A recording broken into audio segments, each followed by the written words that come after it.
Kita semua punya akar kesalahan, ya enggak?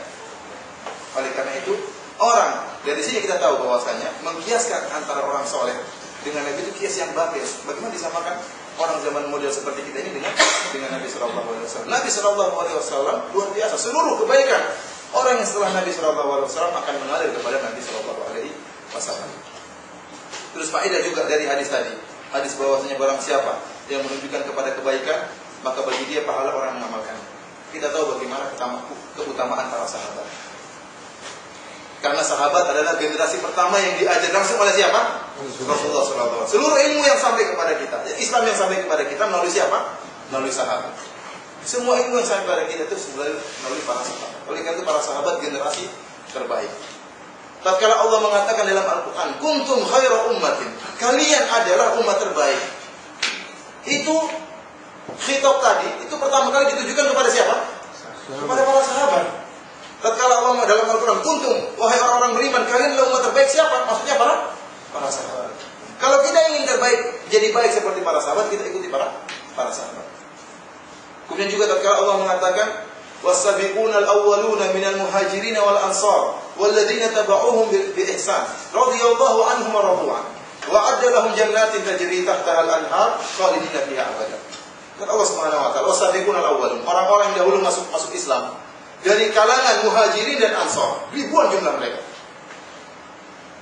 Itu apa? Radhiyallahu anhum wa radu an. Allah ridho kepada mereka dan mereka ridho kepada Allah. Allah sudah kasih statement bahwasanya orang-orang sahabat dari kalangan muhajirin dan ansar itu sudah diridhoi oleh Allah Subhanahu wa taala dan Allah menjanjikan surga bagi mereka. Mereka diridhoi oleh Allah secara mutlak. Kita bagaimana? Kita nggak tahu. Makanya Allah kasih syarat. Wal muhajirin wal ansar walladzina tabauhum bi ihsan. Dan orang-orang yang mengikuti mereka itu pun diridhoi oleh Allah. Allah beri syarat, kalau kamu ingin diridhoi oleh Allah, maka ikuti para sahabat. Karena para sahabat diridhoi oleh Allah secara mutlak. Adapun yang setelah mereka untuk mendapat ridho Allah dipersyaratkan harus ikut kepada para sahabat. Saya ulangi ayat yang Allah mengatakan, ya, wasabiqunal awwaluna minal muhajirin wal ansar walladzina tabauhum bi ihsan radhiyallahu anhum wa radu an. Semuanya orang-orang yang pertama kali masuk Islam dari kalangan muhajirin dan ansar dan orang-orang yang mengikuti mereka. Allah ridho kepada mereka dan mereka ridho kepada Allah dan Allah menyiapkan bagi mereka surga. Berarti orang yang setelah sahabat itu bisa diridhoi oleh Allah kalau mengikuti para sahabat. Kita jangan heran, para sahabat bagaimana bukan umat terbaik? Gurunya siapa? Rasulullah SAW. Gurunya Rasulullah SAW. Bagaimanapun murid akan terpengaruh dengan bagaimana akhlak guru, bagaimana ibadah sang guru. Terkadang kita kalau baca sirah sahabat, sejarah mereka seakan-akan hayalan. Bagaimana ibadah mereka, bagaimana jihad mereka, bagaimana puasa mereka, bagaimana pengorbanan mereka, seperti hayalan. Apa ada orang seperti ini? Tatkala Abu Bakar ditanya, siapa yang hari ini menjenguk orang sakit? Saya. Siapa yang hari ini kasih sedekah? Saya. Siapa yang hari ini? Saya terus. Abu Bakar subhanallah, semua amalan dilakukan. Kita jangan heran, gurunya siapa? Rasulullah SAW. Kemudian mereka generasi pertama yang menerapkan Al-Quran. Iya tidak? Tatkala Al-Quran turun, siapa yang pertama kali menerapkan? Para sahabat. Mereka yang pertama kali menerapkan ayat-ayat Al-Quran. Mereka yang pertama kali menerapkan hadis-hadis Rasulullah SAW. Kemudian mereka diawasi oleh Rasulullah SAW dalam penerapan syariat. Bukan cuma diawasi oleh Rasulullah, mereka juga diawasi oleh Rabbul Alamin, diawasi oleh Tuhan alam semesta, diawasi oleh Allah Subhanahu wa taala. Kalau mereka ada berbuat kesalahan, turun ayat menegur. Iya tidak? Jadi jelas penerapan Islam mereka itu sudah tidak dilakukan lagi karena mereka diawasi langsung oleh Allah Subhanahu wa taala. Oleh karena itu Jabir radhiyallahu anhu, seorang sahabat mengatakan, "Kunna na'zil wal Qur'anu yanzil." Kita dulu berbuat azal. Tahu azal atau tidak? Semua tahu ya? Azal itu jelas, insyaallah sudah pada tahu. Ini sekedar menjelaskan sesuatu yang sudah jelas. Azal adalah mengeluarkan mani di luar rahim istrinya, di luar kemaluan istrinya, supaya tidak punya anak. Kata Jabir radhiyallahu ta'ala anhu, kunna na'zil, kita dahulu melakukan azal, mengeluarkan mani di luar kemaluan istri-istri kami. Wal Qur'anu yanzil, dan Al-Quran dalam keadaan masih turun, belum sempurna. Masih turun dalam keadaan masih turun. Artinya Jabir mengatakan apa? Kalau seandainya azab itu diharamkan, Allah pasti akan menegur. Kalau seandainya seandainya azal itu diharamkan, Allah pasti akan menegur. Karena biasanya seperti itu. Kalau ada sahabat yang melakukan kesalahan, maka Allah akan menegur dengan menurunkan ayat. Oleh karena kita katakan para sahabat, mereka tatkala menerapkan syariat Islam, mereka diawasi langsung oleh Allah Subhanahu wa Ta'ala. Sehingga kalau ada kesalahan yang timbul dari mereka, akan datang teguran dari Allah Subhanahu wa Ta'ala. Dan mereka adalah umat terbaik. Kita tidak ragu akan hal ini. Dan kita beriman dengan akan hal ini, bahwasanya para sahabat adalah umat terbaik dan dijamin masuk surga oleh Allah Subhanahu wa Ta'ala.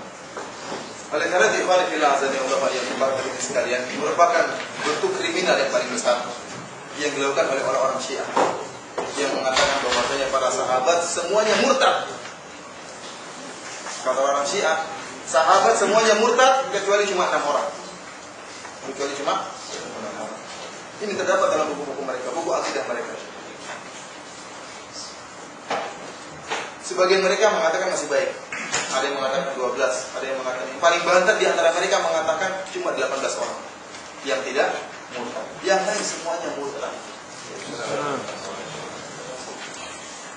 Subhanallah, bagaimana umat terbaik yang Allah puji dalam Al-Quran, bahwasanya Allah ridho kepada mereka yang dari kalangan Muhajirin dan Ansar ternyata murtad.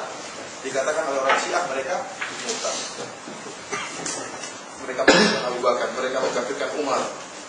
Kalau Abu Bakar dan Umar saja sudah kafir, bagaimana yang di bawah? Kita Bapak-bapak jangan tertipu dengan perkataan mereka, oh itu tidak benar, itu bohong. Mereka taqiyah. Saya sudah berdialog dengan mereka. Dan buku-buku mereka, buku akidah mereka banyak. Makanya saya bilang itu merupakan bentuk kriminal terbesar. Oleh karena itu seorang salaf ulama dahulu mengatakan, kalau kalian datang kepada orang Yahudi, kemudian kalian bertanya, siapakah umat terbaik? Maka orang-orang Yahudi akan mengatakan umat terbaik adalah para sahabatnya Nabi Musa.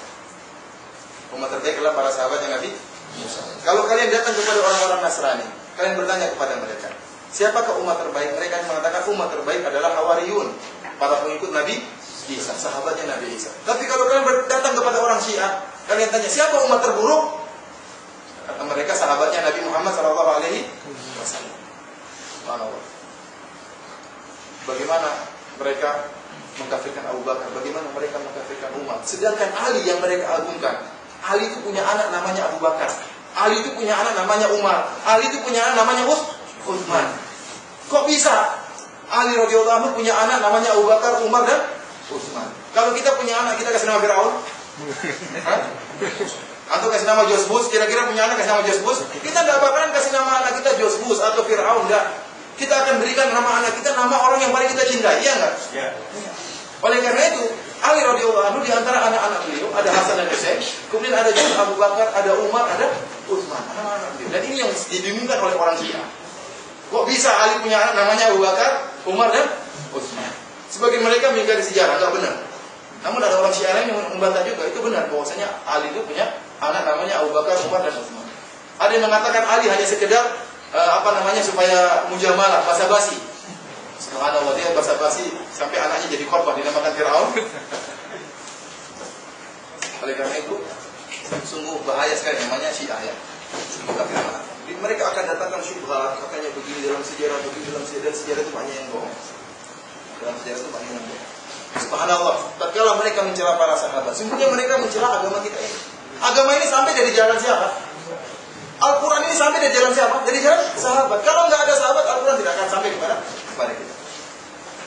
Kita ingat bahwasanya para sahabat telah memegang keutamaan yang sangat tinggi. Tatkala mereka adalah generasi pertama yang berdakwah di jalan Allah Subhanahu wa Ta'ala. Seluruh pahala generasi dari tabi'in yang datang setelah mereka sampai hari kiamat kelak semuanya mengalir kepada siapa? Para sahabat. Kemudian telah mengalir lagi kepada Rasulullah Sallallahu Alaihi Wasallam. Rasulullah Sallallahu Alaihi Wasallam bersabda, "La tasubu ashabi." Janganlah kalian mencela, memaki sahabatku. Kenapa? Rasulullah mengingatkan bahwasanya para sahabat manusia. Mereka tidak maksum, tidak seperti para nabi yang terjaga dari kesalahan. Mereka mesti melakukan kesalahan. Baik Abu Bakar, baik Umar, baik Utsman. Terkadang mereka berijtihad, baik Muawiyah mungkin berijtihad kemudian melakukan kesalahan. Mereka manusia, namun kebaikan mereka terlalu banyak dibandingkan dengan kesalahan mereka.